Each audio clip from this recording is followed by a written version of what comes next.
السلام علیکم ورحمۃ اللہ وبرکاتہ۔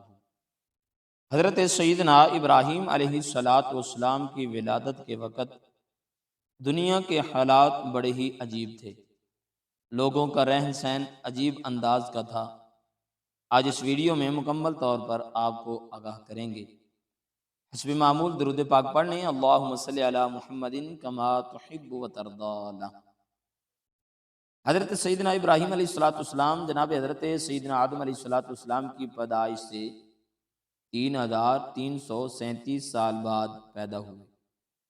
اس وقت طوفان نوح کو 1263 سال گزر چکے تھے۔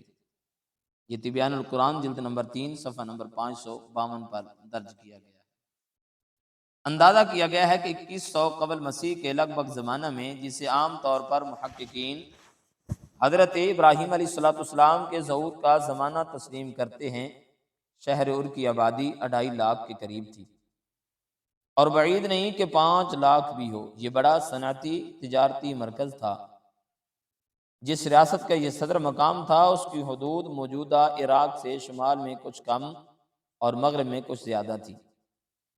ملک کی بیشتر آبادی صنعت اور تجارت پیشہ تھی۔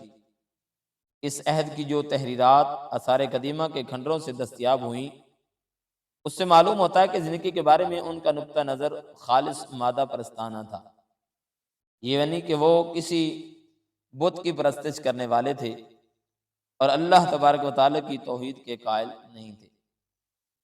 دولت کمانا اور زیادہ سے زیادہ آسائش فراہم کرنا ان کا سب سے بڑا مقصد تھا۔ جس وقت اسلام نہیں ہوتا اور توحید پرست انسان نہیں ہوتا، تو پھر اس کا مقصد صرف دنیا ہوتی ہے۔ اس لیے سود خوری کثرت سے پھیلی ہوئی تھی۔ آپس میں بہت مقدمہ بازیاں ہوا کرتی تھی، اور جزوی طور پر آبادی 3 طبقوں پر مشتمل تھی۔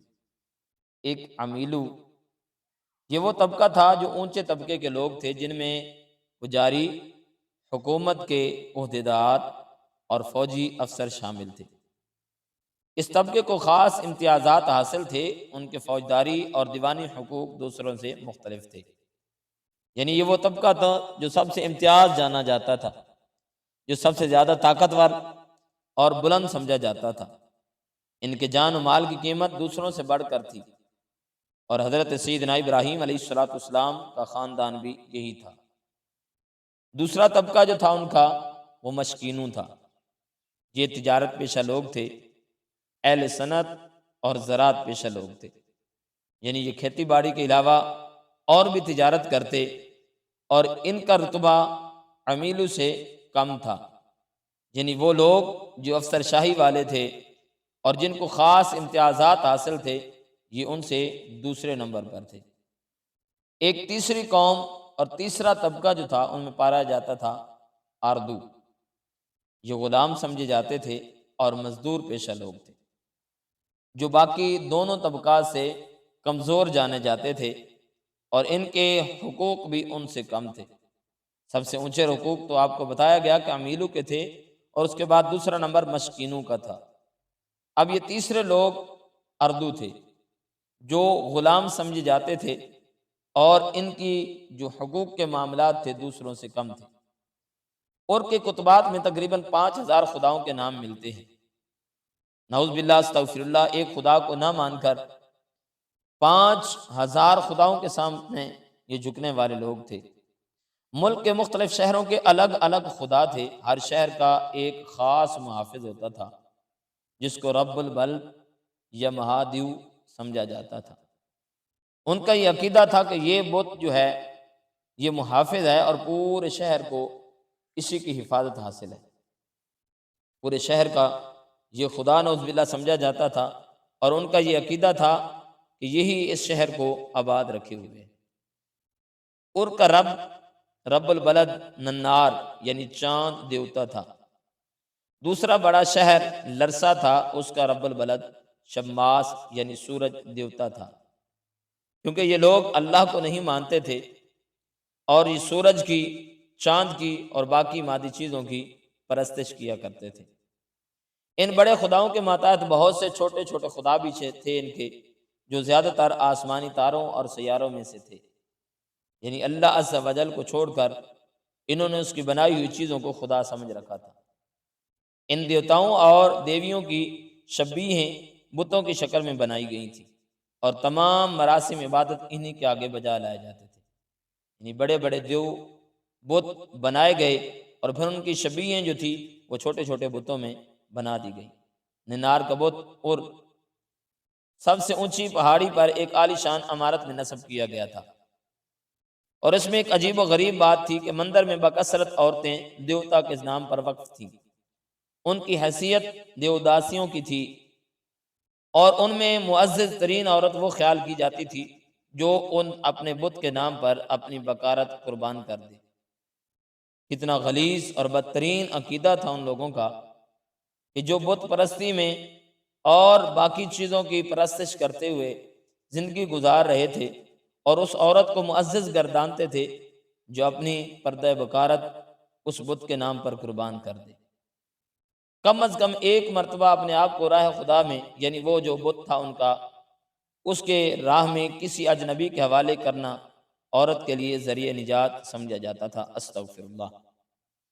اتنا غلیظ عقیدہ کہ اگر ایک مرتبہ بھی وہ جس کو وہ خدا مانتے تھے اس کے لیے اپنے آپ کو وقف کر دیا کسی اجنبی کے حوالے سے، تو اس کو معزز بھی سمجھا جاتا اور ذریعہ نجات بھی سمجھا جاتا تھا۔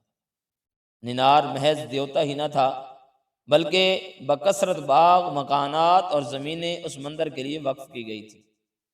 بہت سے کارخانے مندر کے ماتحت قائم کیے گئے تھے۔ یہ سارا کچھ اس لیے کیا گیا تھا تاکہ اس مندر کے معاملات کو چلانے کے لیے کسی اور سے کوئی پیسے نہ لینے پڑے، اور یہ باقاعدہ طور پر چلتا رہے، کیونکہ وہاں پر جو خادمیں تھیں اور باقی معاملات ان کے یہیں سے چلتے تھے۔